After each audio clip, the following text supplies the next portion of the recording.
Hello guys, pag-usapan lang natin ang breaking news. Katniel nag-throwback sa ban ni Catherine Bernardo. Pasabog ng Katniel, nagkasama sa ban ni Catherine Bernardo at suot mga dating damit yan. Grabe nga naman kasi guys dahil napakalupit nga naman kasi guys ng throwback ng Katniel. Kasi guys alam naman natin parang bumabalik ulit ang pagmamahalan ng Katniel. Kasi guys, alam naman natin na pinag-uusapan ngayon sina Catherine Bernardo at Daniel Padilla. Matapos nga naman kasi guys ang bardagulan ng kaliwat kanan na fans nila, grabe, tumahimik sila dahil nagpasabog ng kilig sina Catherine Bernardo at Daniel Padilla. Ibig sabihin lang nito guys, meron ibang nakakaramdam umano kung bakit nga naman guys mas pinapakita ngayon ni Catherine Bernardo at Daniel Padilla na meron tayong pwedeng makita at kung bakit ginagawa nila ito. At lalong-lalo na guys, laging katanungan ng karamihan kung sino ang laman ng puso ni Catherine Bernardo. Siyempre guys, alam naman natin yun kung sino talaga ang sagot sa puso ni Catherine Bernardo. Walang iba kundi si Daniel Padilla. Na alam naman natin guys, lahat na umanong naging involved kay Catherine Bernardo hanggang chismis lang at hanggang intriga lang. Siyempre guys, no, kung hindi talaga mahal ni Catherine Bernardo si Daniel Padilla, magpapakita pa ba yan guys ng napaka-romantic na idea moment na ginagamit niya umano guys ang binigay ni Daniel Padilla na dati ay nakatago na umano. Ibig sabihin, meron talagang kaganapan na pilit natin guys inaalam at kung ano ang sekreto talaga ng Katniel. Kahit na guys ang ABS-CBN hindi niya may paiwatig kung anong label talaga ang nararamdaman nila kung bakit ganyan na lamang guys ang Katniel ngayon. Kasi nung una, ang sunod na sunod ay si Daniel Padilla. Ngayon naman ay si Catherine Bernardo ang nagpaparamdam ngayon kay Daniel Padilla. Ibig sabihin lang nito guys, meron talagang alata masyado at kaduda-dudang masyado. Ibig sabihin, meron talaga guys, may ibang nakakaalam kung ano talaga guys ang sinisikreto umano ni Daniel Padilla at Catherine Bernardo.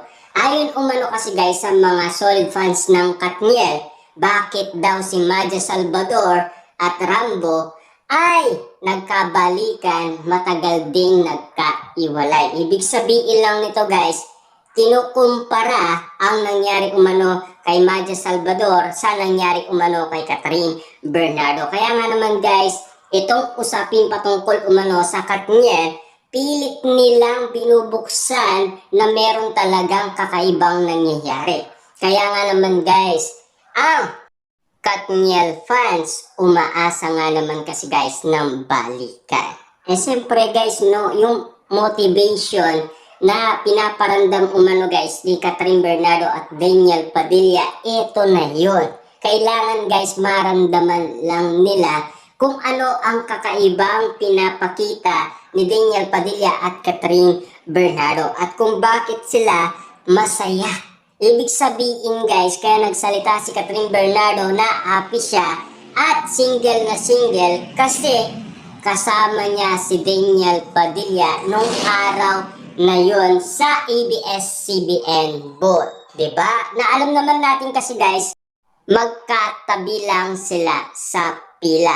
Pero may dalawa lang guys na umaad lang. Siyempre si Daniel Padilla, ang actor niya ay si Julia Barreto at si Gerald Anderson. Siyempre guys, yung actor ni Julia Barreto isang babae na hindi pa natin guys nakikilala. Pero after nung babae, si Catherine Bernardo na. Ibig sabihin, malapitan lang si Catherine Bernardo at Daniel Padilla. Lalong-lalo na guys, no? Napakasaya ni Daniel Padilla habang pinagmamasda ni Julia Barreto at Catherine Bernardo. Na alam naman natin kasi guys, meron talagang eksenang nangyayari ngayon kina Catherine Bernardo at Daniel Padilla.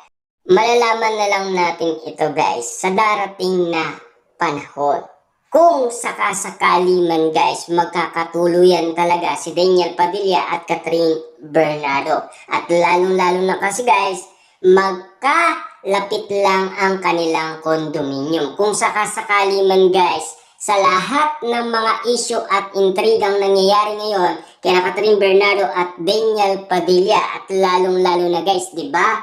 No reaction umano si Catherine Bernardo sa nasabing first crush niya, di ba, na si Kenneth. Na alam naman natin kasi guys, dinadaga pa ang kanyang dibdib. Siyempre kasi guys, first time niyang magpa-interview umano guys sa balita, at lalong-lalo na kay MJ Felipe. Na ngayon kasi guys, ang schedule ngayon ni Catherine Bernardo, kahit na siksikan siya ng project, at least meron siyang panahon umano para kay Daniel Padilla. At lalong-lalo guys sa mga pinag-uusapan ngayon na kumakalat ngayon sa social media na pilit binubuksan, at alam naman natin kasi guys, napakaalaga nito para sa Katniel fans, mga netizens at mga sausawerang kapitbahay. Dahil ang gusto nila magkabalikan umano sina Daniel Padilla at Catherine Bernardo. Dahil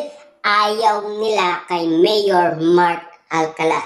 Mas mabuti pa daw na bumalik na lang si Catherine Bernardo kay Daniel Padilla kesa mapunta siya kay Mayor Mark Alcala.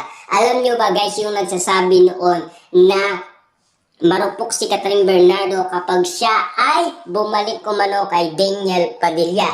Lahat ng mga nagsasalita na yun guys, biglang pinalitan nila ang kanilang sinasabi, at ang gusto nila umano ay magkabalikan na lang si Daniel Padilla at Catherine Bernardo. Yan kasi guys ang gusto nilang mangyari. Na alam naman natin kasi guys, yan ang mga kumakalat ngayon sa social media, at yan din kasi guys ang pinag-uusapan ngayon. At lalong-lalo na kasi guys, napakalupit ng mga eksena patungkol umano kina Catherine Bernardo at Daniel Padilla.